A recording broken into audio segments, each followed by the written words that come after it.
예, 오늘은 하나님의 일을 생각하라, 하나님의 일을 생각하라라는 제목으로 말씀의 은혜를 나누겠습니다. 먼저 이제 본문 말씀의 배경 설명을 좀 드리겠습니다.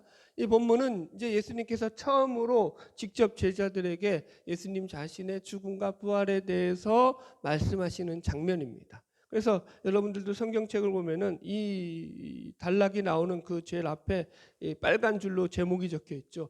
죽음과 부활을 처음으로 이루시다. 그죠? 예. 그러니까 예수님께서 이제 처음으로 공생의 기간 동안에 한 번도 이 죽음과 부활에 대해서 예수님이 얘기하신 적이 없다가 이제 이 시기적으로 보면은 약 예수님의 공생의 기간이 2년 정도 흐른 시기라고 했어요. 그러니까 약 공생애가 3분의 2, 3년 가운데서 2년이 흘렀으니까 3분의 2 지점이 이때쯤에 이르러서 이제 예수님께서 처음으로 제자들에게 예수님의 십자가의 죽음과 부활에 대해서 이제 선포하시는 것입니다. 그런데 재밌는 것은 예수님의 이 말씀을 가로막고 서는 사람이 등장하죠. 바로 베드로입니다. 여기 22절에도 보면은 베드로가 이르되 주여 그리 마옵소서 이 일이 결코 주께 미치지 아니하리다라고 하면서 예수님을 정면으로 막아서게 되죠. 이게 사실은 여러분들 매우 충격적인 거예요. 자, 우리 말씀을 좀 읽으면서 좀 풀이해 볼게요. 마태복음 16장 21절을 같이 읽어볼게요. 시작. 이때로부터 예수 그리스도께서 자기가 예루살렘에 올라가 장로들과 대제사장들과 서기관들에게 많은 고난을 받고 죽임을 당하고 제3일에 살아나야 할 것을 제자들에게 비로소 나타내시니라고 나와 있어요. 그래서 여기서 이제 영어로 보면은 여기서 비로소 나타내시다라는 말이 must로 나와요. must. 그러니까 의지, 집념을 나타내는 거죠. 내가 꼭 이루고야 말 거야. I must라고 할 때, 그죠? 이때 쓰는 말이에요. 그러니까 이것이 지금 예수님께서 강한 의지와 집념을 가지고 강하게 제자들을 향해서 내가 반드시 죽을 것이다. 그리고 반드시 다시 살아날 거야라고 선포하시는 거예요. 예수님의 의지와 집념의 표현이라고요. 예. 이게 그러니까 적당하게 미래에 아마 이런 일이 있을지도 몰라라고 해서 가정법으로 얘기하시는 게 아니라고요. 그죠? 예수님의 이런 강한 집념과 의지를 담은 이 표현에 대해서 그런데 지금 베드로가 예수님 앞을 가로막고 그죠? 막아서는 거죠. 여기 22절 같이 읽어봅시다. 마태복음 16장 22절 시작. 베드로가 예수를 붙들고 항변하여 이르되 주여 그리 마옵소서 이 일이 결코 주께 미치지 아니하리이다. 예.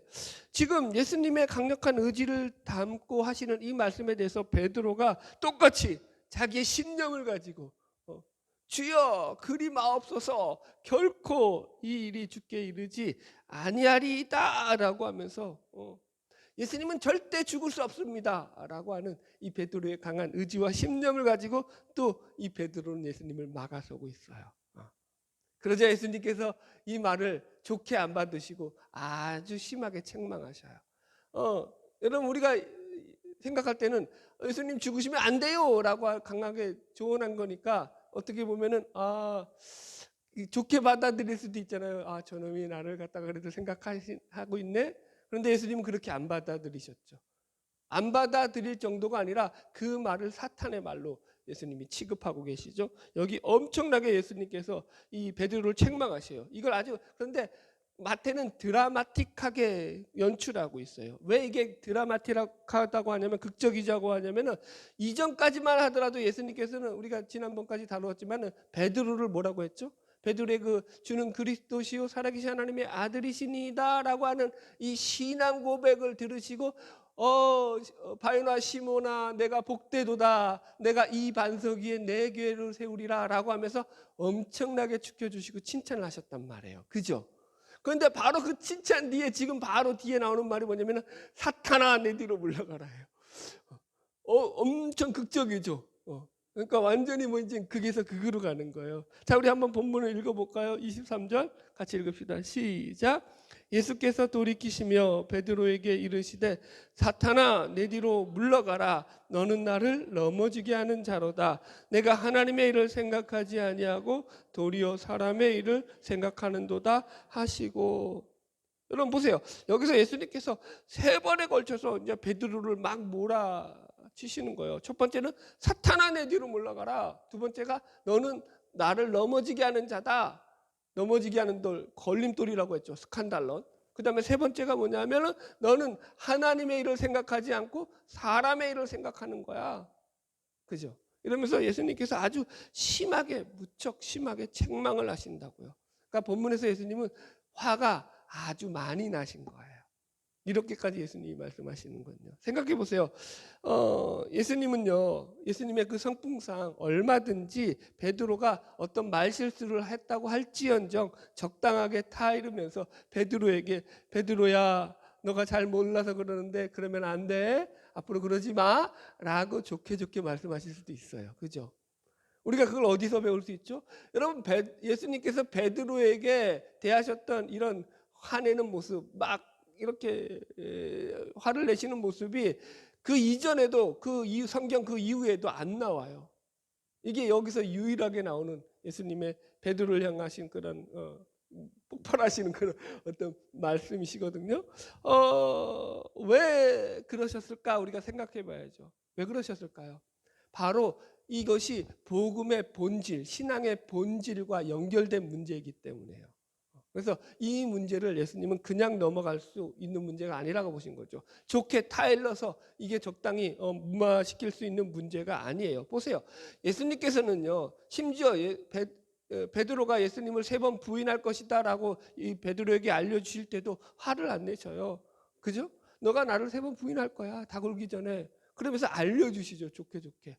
심지어 예수님이 십자가에 달려 죽으실 때 베드로가 예수님을 3번 부인하고 욕하고 저주하면서 예수님을 부인했잖아요. 그리고 나서 부활하신 주님이 예수님이 이 베드로를 찾아왔어요. 그럼 어떻게 해야 돼요? 너 이놈 새끼 와 하면서 너 나를 감히 뭐 저주하고 나를 욕을 해? 라고 혼낼 수 있잖아요. 그렇게 안 하시죠. 오히려 그럼에도 불구하고 예수님은 부활하신 예수님은 베드로를 찾아가서 오히려 그를 품으시죠. 이렇게 화내신 적이 없다고요. 그러니까 여기에는 아주 특별한 의미가 있다라고 생각하고 우리가 본문을 살펴봐야 되는 것이죠. 그래서 저는 우선 이 본문의 말씀을 어떻게 정리했냐면은 23절에 나오는 예수님의 책망 속에서 네가 하나님의 일을 생각하지 아니하고 사람의 일을 생각하는도다라는 이 문장을 가지고 하나님의 일을 생각하는 것과 사람의 일을 생각하는 것이라는 이 2가지 주제로 묶어서 이것을 묵상했습니다. 그래서 신앙의 본질이란 결국 뭐예요? 하나님의 일을 생각하는 거예요. 여러분들 하나님의 일을 생각하는 거. 그래서 오늘은 우리가 본문을 통해 가지고 하나님의 일을 생각하는 것이 도대체 뭐고 사람의 일을 생각하는 것이 도대체 뭔지를 이 베드로의 행동 속에서 찾아보면서 말씀의 은혜를 나누고자 합니다. 첫 번째, 하나님의 일과 사람의 일에서 하나님의 일은 예수님을 따르는 것이라고 한다면 사람의 일은 예수님보다 앞서는 것이다 라고 우리는 본문에서 의미를 찾을 수가 있어요. 다시 이제 마태복음 여기 16장 23절을 보세요. 우리 읽어봅시다. 시작. 예수께서 돌이키시며 베드로에게 이르시되 사탄아 내 뒤로 물러가라. 여기까지 봅시다. 이건 이제 시청각적으로 여러분들이 이해해야 되는데요. 예수님께서 지금 돌이키셨다고 해요. 그리고 베드로에게 이르셨다라고 해요. 그러니까 무슨 얘기냐면요. 이제 예수님께서 제자들에게 이게 앞을 보고 얘기하고 있잖아요. 근데 베드로가 앞으로 나와가지고 예수님의 말씀을 끊고는 예수님을 딱 붙잡고는 돌아선 거예요. 그리고서 이제 예수님보다 앞에서 이제 베드로가 막 예수님한테 막 설득을 하고 항변을 한 거죠. 그러고 나니까 예수님께서 어떻게 했다고요? 베드로를 뿌리치시고 베드로를 물리치시고 돌이키시는 거예요. 그러니까 베드로를 이렇게 딱 치셔가지고 다시 제자들 쪽으로 보낸 거예요. 뒤에가 제자들이 있어요. 여기 제가 예수님이면 뒤에 제자들이 있고 베드로가 이 앞에 있어요. 얘를 다시 뒤로 돌린 거예요. 그래서 베드로를 다시 제자 무리로 보낸 거예요. 그리고는 예수님이 뒤로 돌아서셔서 제자들에게 말씀하신 거예요. 이해하셨죠? 네가 나보다 앞서 있다 이 말이죠. 내 앞을 가로막지 말라 이 말이죠. 그래서 예수님 뭐라 그랬다고요? 사탄아 내 뒤로 물러가라. 이게 그러니까 물론 이제 영적인 의미도 있죠. 사탄아 내 뒤로 물러가라는 의미가 영적인 의미가 큰데 시청각적으로도 마찬가지죠. 내 앞에 서지 마. 내 뒤로 가. 이 얘기죠. 이해하셨죠? 자 보세요. 24절도 마찬가지요. 읽어봅시다. 앞에 구절만 시작. 이에 예수께서 제자들에게 이르시되 누구든지 나를 따라오려거든 자기를 부인하고 자기 십자가를 지고 나를 따를 것이라. 여기서도 보세요. 예수님께서 제자도에 예수님을 따르는 제자도의 말씀이신데 어떻게 말하냐면 누구든지 나를 따라오려거든이 전제예요. 그죠? 예수를 따르는 게 신앙의 본질이라고요. 이해하셨어요? 그러니까 말씀의 핵심은 너희들이 나를 앞서는 자들이 되면 안 돼. 너희들은 나를 따르는 자들이 되어야 돼. 이것이야말로 신앙의 본질이야 라고 얘기하시는 거죠. 보세요. 지금 베드로를 책망하는 첫 번째 예수님의 책망이 뭐냐면은 베드로가 예수님보다 앞서 갔다라는 거예요. 그러니까 너희들은 나보다 앞서는 자가 되지 말아야 된다라고 얘기하는 거죠. 제가 지난번에도 설명드렸듯이 22절에 나오는 베드로가 예수를 붙잡고 항변하다라고 할 때 이 항변하다는 뜻이 단순히 그냥 예수님께 자신의 의견을 개진하다, 의견을 제시하다 이런 뜻이 아니라고 했어요. 책망하다, 나무라다라는 뜻이라고 했죠. 여러분. 그러니까 이게 무슨 말이냐면 베드로가 예수님을 붙잡고 이렇게 말한 거예요. 이번에는 예수님이 틀리셨어요. 이번에는 예수님이 잘못되셨어요. 예수님의 말씀이 틀렸어요. 예수님 잘못했으니까 이번에는 예수님이 제 말을 들으셔야 돼요 라고 예수님을 몰아붙인 거라고요. 마치 어른이 어린 아이를 잘못했을 때 꾸중하듯이 이 베드로가 예수님을 나무랬다라는 거죠. 그러니까 여기서 어른은 누구예요? 예수님이 아니라 베드로죠. 여기서 말씀을 가리키는 자는 누구예요? 예수님이 아니라 베드로가 된 거예요. 자 보세요. 그러면 왜 이런 일이 벌어졌느냐라는 거죠. 왜 이런 일이 벌어졌느냐? 지금 베드로는요 확증 편향적인 사고 방식을 가지고 예수님을 따르고 있기 때문입니다. 예, 학증 편향이라는 말을 처음 쓰니까 좀 어려워 보이는데 그렇게 어려운 말이 아니에요. 이 학증 편향이라는 건 뭐냐면 심리학 용어로서 내가 보고 싶은 대로 보고 내가 믿고 싶은 대로만 믿는 인지적 편향을 말하는 거예요. 그러니까 한마디로 이런 거예요. 자신의 신념과 일치하는 정보는 받아들이죠. 그러나 자신의 신념과 일치하지 않는 정보는요 무시하는 경향이 있어요. 예를 들어서 사람들 지금 이제 우리 국회의원 선거하잖아요. 사람들은 자신들의 정치적 성향에 따라서 이 정보를 어떻게 하죠? 선택적으로 수용을 하죠. 그리고 해석을 하죠. 보수적인 사람은요 보수적인 뉴스를 선택하고 선호하죠. 반대로 진보적인 사람은 진보적인 뉴스를 선호하는 거예요. 이걸 갖다가 확증 편향이라고 얘기합니다. 제가 왜 이런 얘기를 드리냐면은 오늘 본문에서 베드로가 이런 학증 편향적인 모습을 보이고 있기 때문인 거예요. 그래서 예수님으로부터 크게 책망을 받게 되기 때문인 거죠. 보세요. 지금 베드로는 예수님을 2년 넘게 따라다니고 있어요. 그죠? 시기적으로. 그럼 예수님을 왜 이렇게 계속 따라다니죠? 왜 따라다닐까요? 예수님을 왜 따라다니고 있어요, 여러분? 베드로가. 여러분, 베드로가 예수님을 따라다니는 가장 큰 이유는 예수님이야말로 자기가 생각하고 있는 메시아상에 가장 부합되는 인물이었기 때문인 거예요. 이 사람은 내가 따라다닐 만한 가치가 있는 사람이야 라고 생각을 했죠. 그럼 그가 생각하는 메시아상은 도대체 뭐였는데요? 세상에서 힘과 권력을 가지고 세상의 높은 자리를 차지하는 메시아죠. 그래서 메시아가 높은 자리를 차지하게 되었을 때 자신도 그의 뒤를 이어서 그 뒤에서 똑같이 그 자리를 차지하고 싶었던 거죠. 그래서 지금 베드로는 예수님을 따라다니고 있어요. 이런 확증 편향적인 생각은요 베드로뿐만 아니라 나머지 모든 제자들에게도 그대로 나타나고 있어요. 그래서 마태복음 20장에 가면은 이제 예수님께서 십자가에 달려 죽기 위해서 예루살렘으로 입성하시기 바로 전에 이런 사건이 벌어져요. 어떤 사건이냐면은 예수님께서 제자들에게 이때도 예수님의 죽음과 부활에 대해서 막 말씀을 하셨어요. 근데 예수님이 죽음과 부활에 대해서 말씀을 했는데 그 뒤에 어떤 일이 벌어지냐면은 그 말씀이 끝나자마자 세베대의 아들 야고보와 요한이죠. 야고보와 요한의 어머니가 예수님을 찾아와 가지고 예수님에게 한 자리를 요구하게 되죠. 주여, 주의 나라가 임하실 때에 한 놈은 주의 나라에서 우의정에, 한 놈은 좌의정에 앉혀주시기 바랍니다 라고 요청을 하죠. 하나는 주의 우편에, 하나는 주의 우편에 앉혀 자리를 주세요라고요. 그죠? 그러자 제자들이 그 얘기를 듣고 어떻게 했다고요?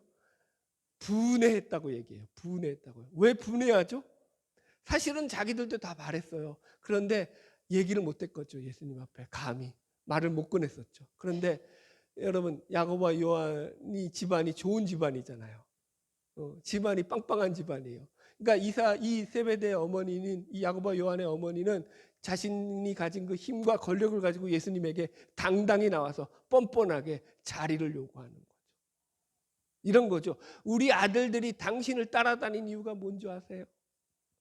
지금 당신을 안 따라다녀도 우리 가문의 그 힘과 권력이면 이 아이들은 얼마든지 사회에서 좋은 자리를 차지할 수 있죠. 그러나 당신을 택한 것은 당신이 이 아이들에게 더 좋은 자리, 더 높은 사회적 지위를 줄 거라고 나는 믿었기 때문이에요.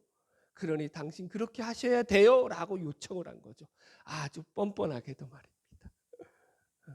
예수님은 무슨 말씀하시는데요?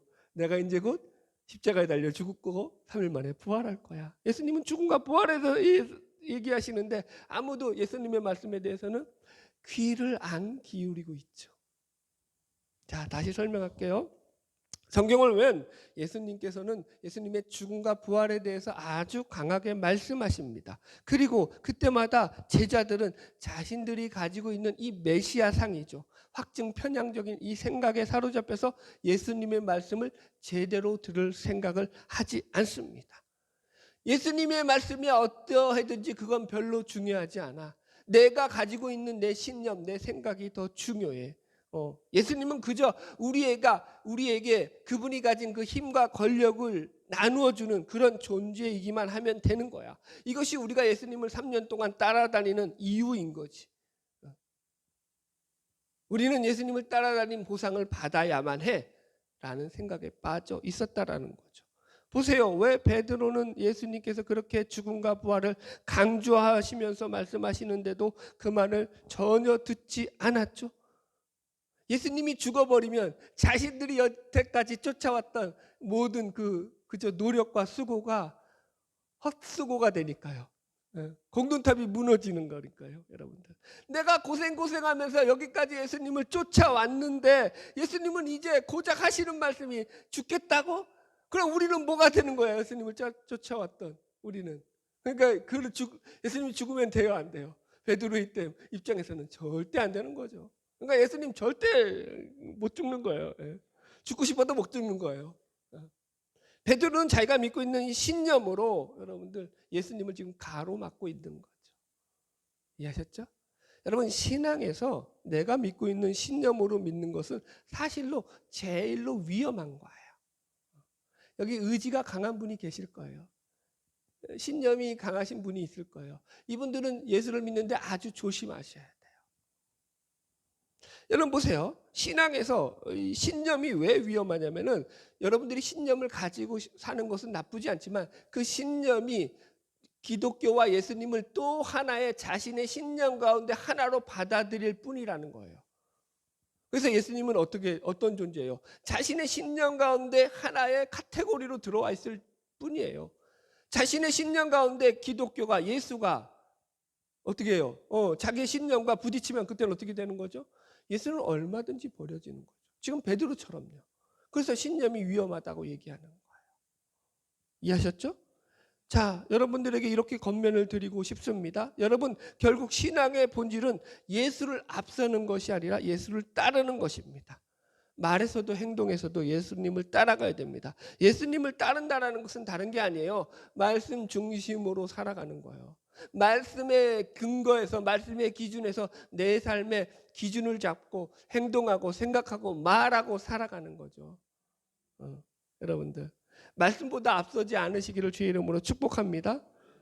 우리들의 신앙의 근거를 내 철학과 내 가치와 내 신념, 두는 것이 아니라 하나님의 말씀인 성경에 두는 거죠. 그리고 그 말씀을 기준으로 해서 주님을 따라가는 거예요.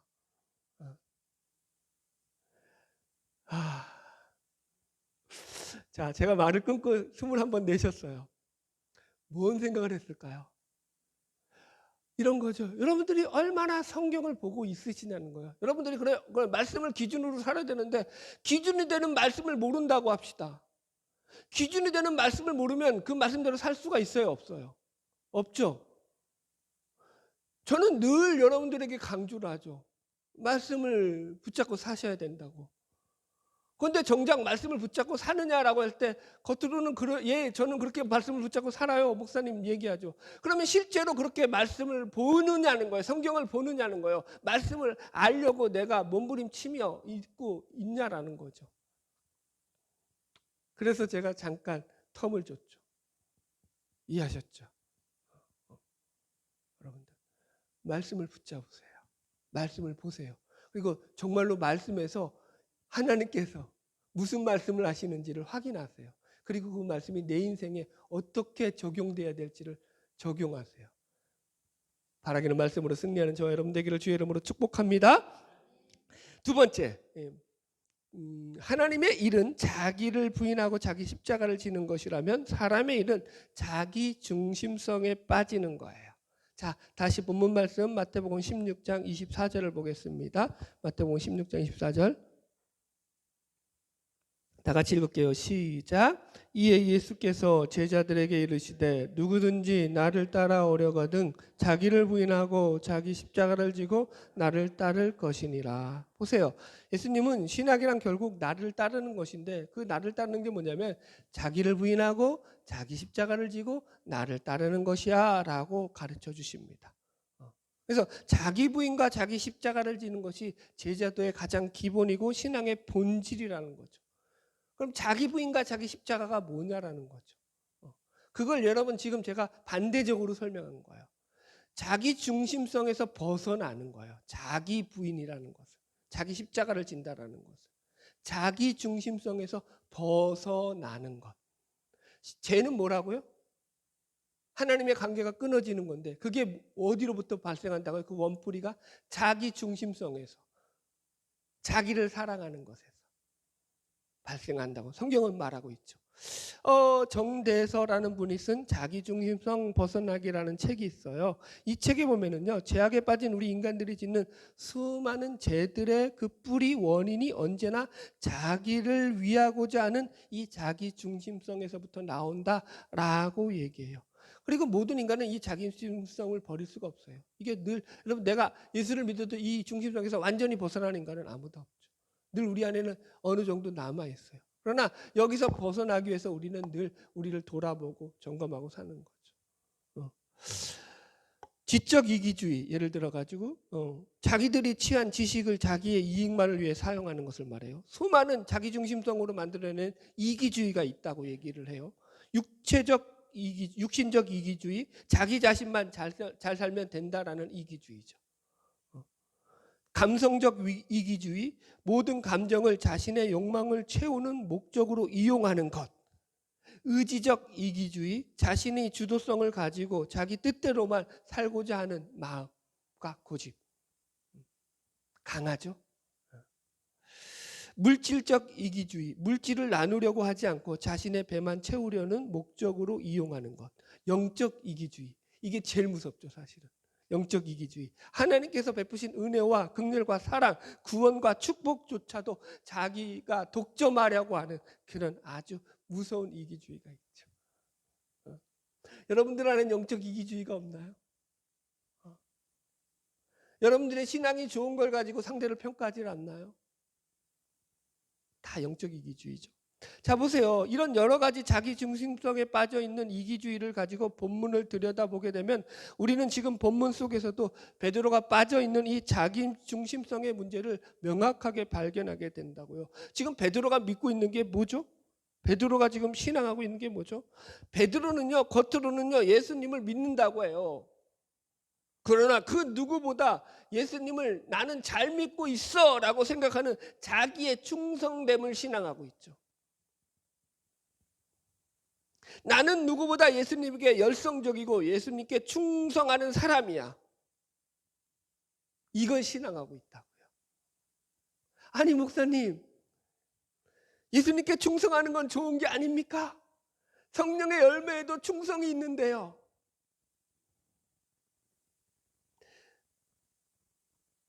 충성하는 거 좋은 거죠. 그런데 틀린 거죠. 만든데 틀리다고요. 충성에 대해서 표면적으로만 익히면 안 돼요, 여러분들. 잘 들으셔야 돼요. 그래서 여러분들, 우리가 예수님께 충성해야지만 충성해야 되지만 그 충성이 어떻게 우리 속에서 발현되어야 나와야 하는지를 정확히 아셔야 돼요. 예를 들어 볼게요.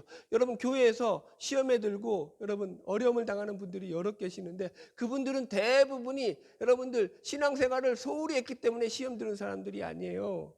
교회에서 아주 충성하던 사람이죠. 교회에서 헌신하던 일꾼들이 어떤 일에 시험에 들고, 그죠? 난관에 부딪혀서 어떤 경험을 하죠?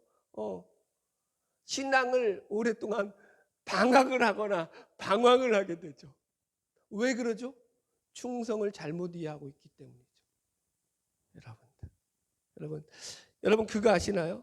예수님께서 한 번도 베드로에게 너는 내 수제자야 라고 성경에서 말씀하신 적이 없어요.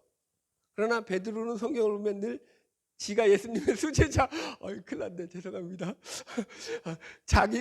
베드로가 자기가 예수님의 수제자인 척 하면서 늘 행동을 하죠. 그죠? 언제나 제자들을 대표해서 자기가 나서죠. 지금 베드로가 예수님에게 이렇게 항변할 수 있었던 것도 베드로는 자기가 제자들을 대표해서 나는 얼마든지 예수님께 이 정도 발언권은 가진 인간이야 라고 자신을 생각하고 있었기 때문이라는 거죠. 예일대 신학자인 미로슬라브 볼프라는 분이 쓴 배제와 포용이라는 책에 보면은 이 볼프는 거짓된 정체감에 대해서 말하면서 성경에 나오는 가인과 아벨 이야기를 해줘요. 과연 가인의 무자비함이 도대체 어디로부터 왔느냐, 가인은 왜 그 동생 아벨을 죽였느냐라는 것을 가지고 그것은 그의 정체감이 아벨로부터 형성되었기 때문이다라고 해석을 해요. 그러니까 그는 아벨과 비교하면서 대단한 존재였다라는 거예요. 그러니까 가인은 동생에 대한 우월감을 가지고 자신의 자존감을 얻었고 그러한 아벨이 자기보다 더 나아지는 그런 일들이 발생했을 때 가인은 그 현상 속에서 분노를 폭발했던 거죠. 저 찌질한 놈이, 저 나보다 못나야 된 저놈이 자기보다 더 늘 거기에 대한 우월감으로 자기 정체성을 삼았던 가인이 갑자기 하나님이 아벨의 제사를 받으시고 가인의 제사를 안 받으시잖아요. 하나님으로부터 저 찌질한 놈이 더 인정을 받은 거야.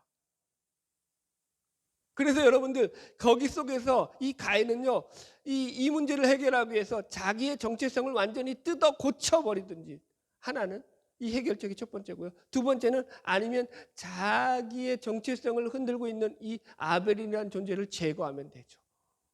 그래서 어떤 방법을 택했죠? 후자를 택했죠. 아벨을 제거했죠. 쳐 죽였죠. 고의적 살인을 했죠. 여러분들, 이게 뭐로부터 발생한 거냐면은 이 볼프는 이게 살인을 저지를 원인이 억제하기 힘든 폭력 충동 때문이 아니라 거짓된 정체감을 고수하려고 하는 삐뚤어진 자아가 만들어낸 냉정한 논리였다라고 얘기를 해요. 흥미롭죠, 여러분? 보세요. 베드로는 지금 자기가 누구보다도 예수님께 가장 충성스러운 제자라고 생각했다고요. 그가 가진 예수님을 향한 그 충성심이 자기의 정체성이었어요. 그 정체성을 근거로 삼자 보니까 어떻게 돼요? 그 충성심을 드러내기 위해서 그는 얼마든지 예수님도 자기의 충성을 드러내는 수단으로 이용해 먹는 그런 엄청난 잘못을 저지르게 된 거죠. 그래서 이것이 무엇을 말하는가 하면은 예수님은 그저 단지 베드로 자신의 스승일 뿐이고 진짜 구주, 진짜 구원자는 자기 자신인 거죠. 여러분, 우리도 마찬가지입니다. 우리의 정체성의 기초를 나의 뛰어난 능력이라든가 나의 어떤 실력이라든가 우리의 행위라든가 이런 거에 두게 되면은요, 여러분, 이 삐뚤어진 정체성으로 말미암아 우리는요, 예수를 믿는 게 아니라 결국은 자기 자신을 믿는, 신앙하는 것에 불과할 뿐이에요. 정체성을 잘 잡으셔야 돼요. 여러분, 예수를 믿는다라는 것은요, 자기의 능력이나 지위, 자기의 성공이나 사회적 어떤 그 명성을 누리기 위해서, 여러분, 그런 데서 자기의 정체성에 기초를 두게 되면요, 이건 정말 여러분들 망할 수밖에 없는 거예요. 결혼을 할 때 왜 여러분 비교를 하죠? 네? 재산을 왜 보죠? 여러분, 왜 그 사람의 학력을 보죠? 이제 외모를 보죠. 아, 저 인간은 외모가 나와 비교하면 너무 떨어져. 나는 저런 인간과 나는 관계할 수 없어. 라고 여기죠. 왜 그러죠? 그건 무슨 얘기죠? 자기가 가진 그 외모를 하나님이 주신 은사로 보지 않고 자기의 정체성으로 본다. 여러분들, 무슨 말인지 이해하시겠어요? 그래서 여러분 인종차별이 있고요. 그래서 여러분 많은 사회적 편가르기가 있는 거죠. 성경은 그렇게 얘기하고 있지 않죠. 여러분, 예수님을 믿는다는 것은요, 우리의 정체성을 하나님께 둔다라는 거예요. 이걸 좀 더 풀이하자면은 우리를 사랑하시는 하나님의 값없는 그 사랑의 정체성을 둔다라는 거예요. 그 뿌리를. 이해하시겠어요? 그 외에 다른 어떤 것으로도 우리에게 정체성의 근거를 우리의 것으로 삼게 되면은요, 그 정체성은 무엇이든지 간에 여러분 우리가 무너질 때 같이 무너질 수밖에 없는 거예요. 만약에 여러분들이 사는 동안에 그 정체성이 안 무너졌다고 합시다. 하나님 앞에 가면 무너지게 돼 있어요. 이 땅에서는 안 무너질지 몰라도 하나님 앞에 가면 무너지죠. 하나님은 그걸 인정하지 않으시죠. 팀켈러 목사님의 부활을 입다라는 책을 보면은 팀켈러 목사님은 이런 베드로의 자기 중심적인 모습을 지적하면서 이런 이야기를 하십니다. 만약 당신이 베드로처럼 예수님의 열렬한 추종자가 되는 것에서 자신의 정체성을 얻는다면 당신은 주님을 대적하는 사람에게 분노하거나 폭력까지도 불사해야만 한다. 예수님께서 체포되실 때 폭력을 휘두른 제자는 베드로뿐이다. 왜 그랬는가? 베드로는 자신의 정체감의 근거를 예수님을 붙잡으려는 적들보다 자신이 더 잘났다고 하는데 두었기 때문이다. 그렇기에 그는 저 무도한 자들을 향해서 공격을 가했던 것이다. 할렐루야. 여러분, 이런 위태한 정체성, 거짓된 정체성에 여러분들 자신을 두지 마십시오. 자기 중심성에서 벗어나셔야 돼요. 그래야지 예수가 믿어져요. 여러분, 오늘 우리는 본문의 말씀을 가지고 하나님의 일과 사람의 일이라는 두 가지 주제를 묶어서 말씀을 묵상해 보았습니다. 첫 번째, 사람의 일을 예수님보다 자기를 앞세우는 것이라고 했어요. 그러면 하나님의 일은 예수님을 따르는 것이다 라고 말씀드렸습니다. 왜 우리가 자꾸 예수님보다 우리를 앞세우려 하냐면은 하나님의 영광보다 사람의 영광을, 자신의 영광을 구하기 때문인 거예요. 그래서 우리는 무슨 일을 하더라도 그것이 하나님의 영광을 위한 것이 아니면 우리가 그 영광을 가로채고 있는 것이 아닌지 늘 점검하고 살아야 되는 거죠. 두 번째, 사람의 일이 자기중심성에 빠지는 것이라고 하면 하나님의 일은 자기중심성에서 벗어나서 자기를 부인하고 자기 십자가를 지고 사는 거예요. 여러분, 예수님도 자기를 부인하고 자기 십자가를 지는 삶을 사셨죠. 십자가 없는 영광의 길을 우리는 가려고 해요. 그런 길은 신자의 길이 아니에요. 신앙의 길이 아니라고요. 예수님은 십자가 영광의 길을 가셨다고요. 우리도 그 길을 가는 거죠. 이거 잘 유념하셔야 돼요. 결국 여러분, 하나님의 일은 십자가를 통해서 걸어가는 영광의 길이에요. 바라기는 저와 여러분의 삶을 통해서 이 믿음의 길을 걸어가면서 주님의 복된 은혜를 누리며 살아가는 주님의 백성들 되기를 주의 이름으로 축복합니다. 다 같이 찬양하겠습니다.